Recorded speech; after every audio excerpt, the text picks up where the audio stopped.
একটি গোপন tips follow করে বাসায় বসে এত সুন্দর জিলাপি যে বানাতে পারবো, মাশাল্লাহ আমি নিজেই অবাক হয়ে গিয়েছি।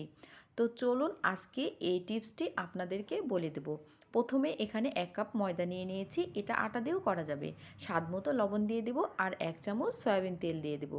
এবার দিয়ে দেব একটি ইনো। এই ইনোটি জায়গা ভেদে হয়তো বা কম বেশি দাম হতে পারে। এবার প্যাকেটটা পুরোটাই কেটে দিয়ে দিয়েছি।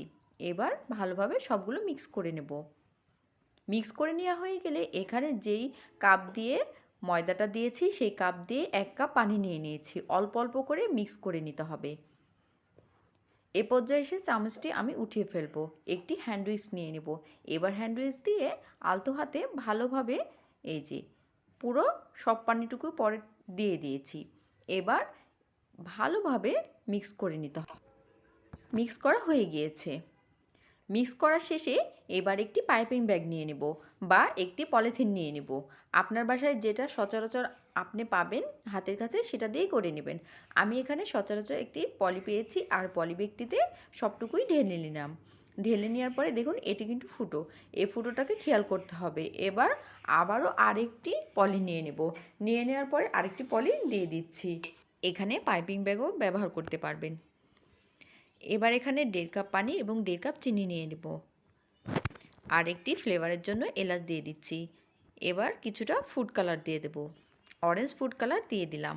এবার চিনির শিরাটাকে ঘন করে নেব। জিলাপিটির স্বাদ একদম বাজারের কেনার মতো। একবার ট্রাই করবেন। ঠিক আলতো হাতে এই যে এরকম করলে হালকা একটি তারের মতো দেখা যাবে। ঠিক তখনই বুঝে নিতে হবে আপনার শিরাটা রেডি হয়ে গিয়েছে। এবার একটি প্যানে তেল দিয়ে দিলাম। এবার নিচের দিকে একটু ফুটো করে দিয়েছি।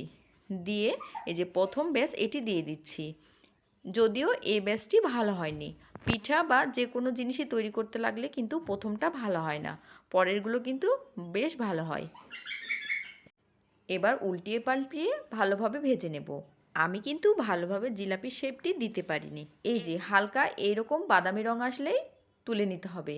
নেওয়ার পরে সাথে সাথেই শিরার মধ্যে দিয়ে দিতে হবে। শিরার মধ্যে দিয়ে দিয়ে কিন্তু এপাশ ওপাশ করে নিলেই হবে।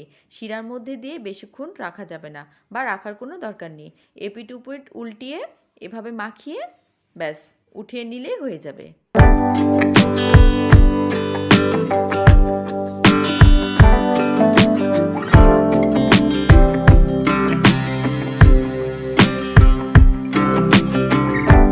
দেখতেই পাচ্ছেন মাশাআল্লাহ কতটা সুন্দর কালার হয়েছে এবং কতটা সুন্দর দেখতে লাগছে। এবার কিছুটা আমি তিল মিক্স করে নিয়েছি। তিলের ফ্লেভারটাও কিন্তু বেশ ভালো লেগেছে আমার কাছে। আপনারা চাইলে তিল মিক্স করেও বানাতে পারেন।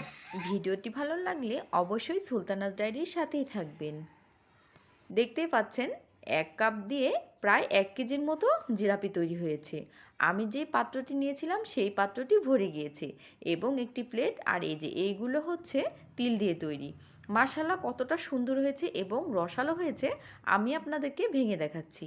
এই দেখুন, রমজানে বা যে কোনো সময়ে আপনারা বাসায় বসে কিন্তু এভাবে জিলাপি তৈরি করে 2 থেকে 3 দিন বাসায় খেতে পারবেন স্বাস্থ্যসম্মত উপায়ে। যদি খেতে চান তাহলে অবশ্যই এই টিপসটি ফলো করে বাসার সকল মেম্বারদের খাওয়াতে পারবেন। আসসালামু আলাইকুম। আল্লাহ।